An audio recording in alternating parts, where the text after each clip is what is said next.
자, 이제 최근 연구들인데요. 여러분들 유전학이란 나옵니다. 유전학. 아직까지 이제 시험 문제는 나오고 있지 않은데 출제가 될 가능성이 있는 부분이기 때문에 간략하게 좀 봐드릴게요.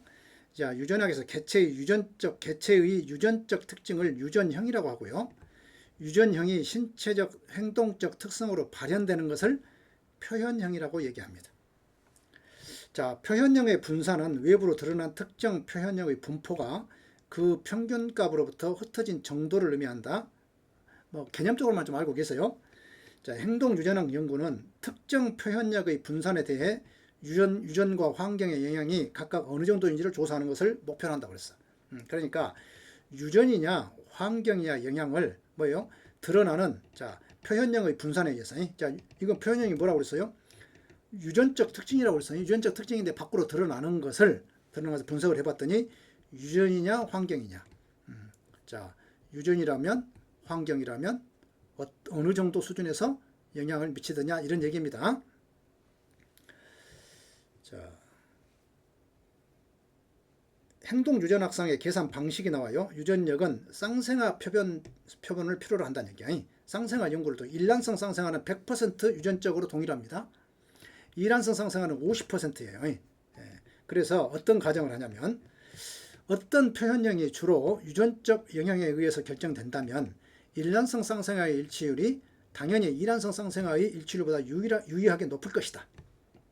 이렇게 이제 가정을 한 겁니다. 반대로 유전적 영향보다 환경적 영향에 의해서 주로 결정된다고 한다면 유전 분산과 공유 환경 분산은 일란성과 이란성 일치율 차이에 영향을 미치지 못하고 비공유 환경에 영향을 크게 나타날 것이다. 자, 이 말은 무슨 얘기예요? 일란성 쌍생아가 만약에 유전이 된다면 영향을 미친다면 범죄에 영향을 미친다면 훨씬 일치율이 높게 나타날 것이고 그렇지 않다면 자, 이란성 쌍생아가 나타난다면 큰 의미 없을 것이다. 이렇게 본 거예요.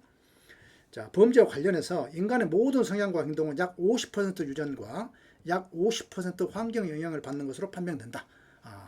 이게 지금 갈수록 이게요. 유전에 대한 생물학적 관점에서 유전에 대한 범죄 원인을 찾고자 하는 노력들이 강화되고 있어요. 지금 우리는 자꾸 이제 어떤 범죄적 환경, 구조적 환경, 또 미시적 환경 때문에 범죄를 하는 거 아니냐라고 보는 경향이 있는데 그건 못지않게 이렇게 유전적인 요인도 크더라라는 것이 이제 드러나고 있다는 얘기죠.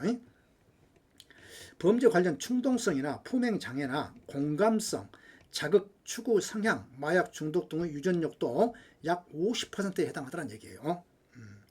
결론적으로 얘기하면 범죄 50%가 유전에 의한다는 사실은 범죄학 이론이 유전적 요인을 제외하고 오직 사회 환경적 요인만으로 그 현상을 설명할 수 없다. 이런 얘기입니다.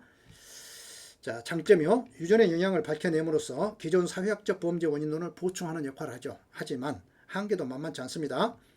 범죄의 경로에 대한 구체적 해답을 제시하지 못하고 수많은 유전자 중에 어떤 유전자가 어떤 종류의 범죄에 영향을 미친지는 모르겠다 이거야. 모르겠다. 그래서 여러분들이 이제 기본적으로 행동 유전학이라고 하는 것이 무엇이다는 거. 자, 유전적 특징을 유전형이라고 하고 또 발현되는 것을 표현형이라고 하는데 그 표현형의 분산은 다름 아닌 유전과 환경의 영향이다. 그런데 이것이 50대 50의 영향을 가지고 있더라. 이 정도로 알아두시면 큰 문제는 없겠다.